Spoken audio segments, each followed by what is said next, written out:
दोस्तों 9 अगस्त को कोलकाता में ट्रेनी डॉक्टर के साथ हुए रेप के बाद जिस तरह की खबरें आ रही हैं वो बहुत ही शर्मनाक है। पहले तो ऑन ड्यूटी डॉक्टर के साथ जो हुआ उसने पूरे देश का सिर नीचा कर दिया। फिर पता चला कि इस रेप को अस्पताल की तरफ से शुरू में सुसाइड बताने की कोशिश की गई। फिर यह खुलासा हुआ कि जिस बंदे ने ये किया है वो तो पुलिस का ही वॉलंटियर था। फिर किसी का बयान आता है कि लड़की इतनी रात में अकेले क्या कर रही थी। फिर वारदात वाली जगह के आसपास कुछ कंस्ट्रक्शन करने के नाम पर तोड़फोड़ करके सबूत मिटाने की कोशिश की गई। और 14 अगस्त की देर रात जो हुआ उसने तो सारी लिमिट ही क्रॉस कर दी। सैकड़ों की भीड़ हॉस्पिटल पर धावा बोलती है। जिस जगह पर लोग प्रदर्शन कर रहे थे उसी मंच को तोड़ दिया जाता है। प्रदर्शन कर रहे डॉक्टर्स के साथ मारपीट की जाती है। इतना ही नहीं, ये लोग हॉस्पिटल में घुसकर इमरजेंसी वार्ड, नर्सिंग स्टेशन और बाकी कई हिस्सों को बुरी तरह तोड़ देते हैं। टीएमसी की तरफ से कहा जाता है कि तोड़फोड़ करने वाले बीजेपी और लेफ्ट के गुंडे थे।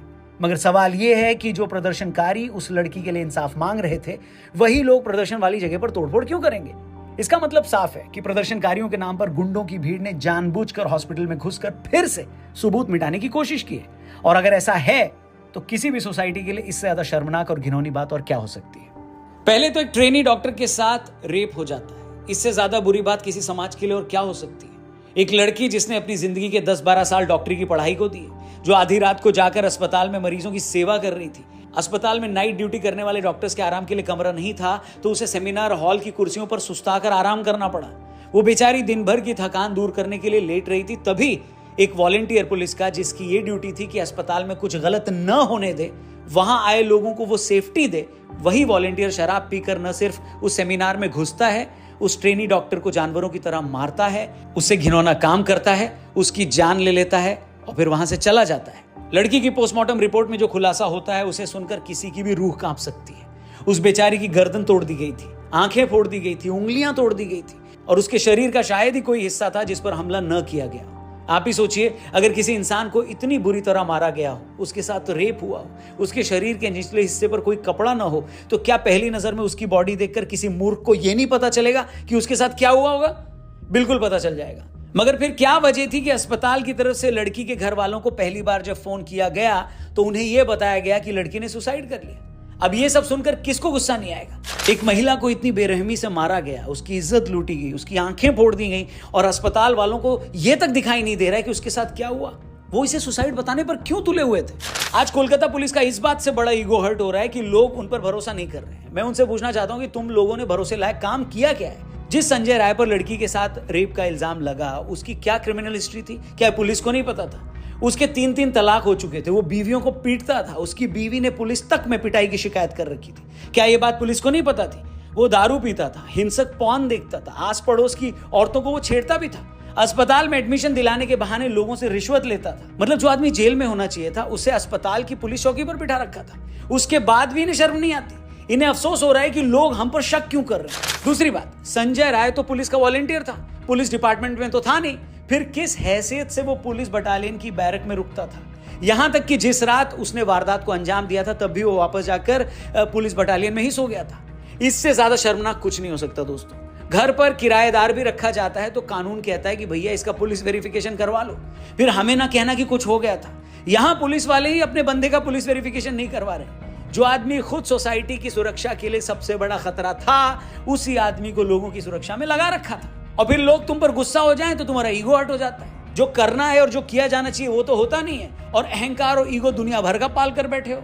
और जैसे कि मैंने कहा कि एक आदमी या एक बात ही अगर शर्म की हो और बाकी लोग अगर अपना किरदार ठीक से निभा रहे हो तो भी आदमी तसल्ली कर ले। ट्रेनी डॉक्टर का रेप और मर्डर हो जाता है, उस पर मेडिकल कॉलेज के प्रिंसिपल पर कई घंटों तक कोई एक्शन नहीं होता, सोशल मीडिया पर प्रेशर पड़ता है तो उसे रिजाइन करना पड़ता है, मगर 12 घंटे के अंदर ही उसे दूसरे कॉलेज का प्रिंसिपल बना दिया जाता है। आज तक की एक रिपोर्ट के मुताबिक मुर्शिदाबाद मेडिकल कॉलेज के एक अधिकारी अख्तर अली ने बताया कि उन्होंने अपनी जिंदगी में संदीप घोष जैसा करप्ट आदमी आज तक नहीं देखा। यह आदमी हर काम में 20% कमीशन लेता था, पोस्टिंग से लेकर हाउस शिफ्ट तक हर काम में पैसे खाता था। ये स्टूडेंट्स को शराब पिलाता था, उसने माफिया राज फैला रखा था, अपना भौकाल बनाने के लिए, अपनी सिक्योरिटी के लिए बहुत सारे लोग अस्पताल में रखता था। अख्तर अली ने कहा कि मैंने खुद इस आदमी के खिलाफ शिकायत की थी मगर कुछ नहीं हुआ। हमें नहीं पता कि इन इल्जामों में कितनी सच्चाई है, मगर ये इल्जाम अगर 10% भी ठीक है तो इससे ज्यादा बुरी बात और क्या हो सकती है दोस्तों। मतलब जिस मेडिकल कॉलेज में महिला डॉक्टर नाइट ड्यूटी कर रही थी वहां रात को सुस्ताने का इंतजाम नहीं है। जिस सेमिनार हॉल में वो आराम करने गई थी उसके आसपास के सीसीटीवी खराब थे। जिस पुलिस वॉलंटियर को वहां लोगों की सुरक्षा देखनी थी वो खुद हिस्ट्री शीटर क्रिमिनल था। और जिस कॉलेज प्रिंसिपल को इन सारी चीजों पर नजर रखनी थी अगर वो भी करप्ट था जैसा कि अख्तर अली कह रहे हैं तो ऐसे क्राइम को कौन रोक सकता था। लड़की की पोस्टमार्टम रिपोर्ट में जो ताजा सबूत मिले हैं उसके बाद डॉक्टर्स कह रहे हैं कि ऐसा लगता है कि लड़की के साथ एक से ज्यादा लोगों ने घिनौना काम किया है। अगर ऐसा है तो ये साफ हो जाता है कि क्यों शुरू में इस मामले को सुसाइड बताया जा रहा था, क्यों अस्पताल आने के बाद भी लड़की के घर वालों को 3 घंटे तक उसकी बॉडी नहीं दिखाई गई, क्यों कुछ लोग दबी जबान में ये बात बोल रहे हैं कि लड़की इतनी रात में अकेले वहां क्या कर रही थी। इन सारी बातों को लेकर आज लोगों में भारी गुस्सा है। गुस्सा बनता है और होना भी चाहिए, मगर इस देश में कुछ लोगों की सोच इतनी सड़ चुकी है कि चाहे कितना भी बड़ा हादसा हो जाए, किसी के साथ कुछ भी हो जाए, उन्हें पहले यह देखना है कि वो घटना किस स्टेट में हुई है, जिसके साथ हुई है उसकी जाति क्या है। कोलकाता के केस में भी यही हुआ है। देश के कुछ भावी प्रधानमंत्रियों को 5 दिन लग गए ये समझने में कि इस मामले पर ट्वीट करना चाहिए। कुछ बड़े यूट्यूबर्स की अब तक इस पर जबान नहीं खुल रही है। कुछ लोग तो ट्वीट डिलीट करके फरार हो गए। प्रेशर पड़ा तो फिर से रस्म अदायगी करने आ गए। यूपी के किस शहर की किस गली के किस मोहल्ले में किसके साथ क्या हुआ है इन लोगों को सब मालूम होता है, क्योंकि वहां तो कुछ गलत होता है तो उसे उछालने पर इनकी राजनीति सधती है। मगर कोलकाता में निर्भया कांड जैसा घिनौना कांड हो गया, लेकिन ये लोग अब भी कैलकुलेटर लेकर ये हिसाब लगाने में लगे हैं कि इस मामले पर अगर कुछ बोल दिया तो दूसरी पार्टी को फायदा तो नहीं हो जाएगा, मेरे 500 सब्सक्राइबर्स कम तो नहीं हो जाएंगे। आखिर हर धंधेबाज को आखिर में ख्याल तो अपने कस्टमर का ही रखना पड़ता है। गोलगप्पे की रेडी पर भी लिखा होता है कि ग्राहक ही भगवान है, तो इन लोगों का यूट्यूब ठेला तो फिर भी गोलगप्पे की रेडी से ज्यादा बड़ा हो चुका है। नहीं, बताइए आप ही कमेंट करके। भाई लोग ये नहीं समझ पा रहे हैं कि हादसा भले ही कोलकाता में हुआ है, मगर ये सिर्फ कोलकाता से जुड़ा नहीं है। आज देश भर में डॉक्टर्स हड़ताल पर है। मेडिकल कॉलेज में जो ट्रेनी डॉक्टर अपना गुस्सा निकाल रहे हैं उनकी वजह यही है कि पूरे देश में सरकारी अस्पतालों का आज यही हाल है। वहां ट्रेनी डॉक्टर्स को 48 घंटे ड्यूटी करनी पड़ती है। कमर सीधी करने के लिए एक रेस्ट रूम तक नहीं होता, साफ टॉयलेट नहीं मिलता, खाने का बुरा हाल है, देखने के लिए इतने मरीज होते हैं, ऊपर से हॉस्पिटल में होने वाली पॉलिटिक्स अलग। वहां स्टाफ की शक्ल में घूम रहे संजय राय जैसे पोटेंशियल रेपिस्ट होते हैं।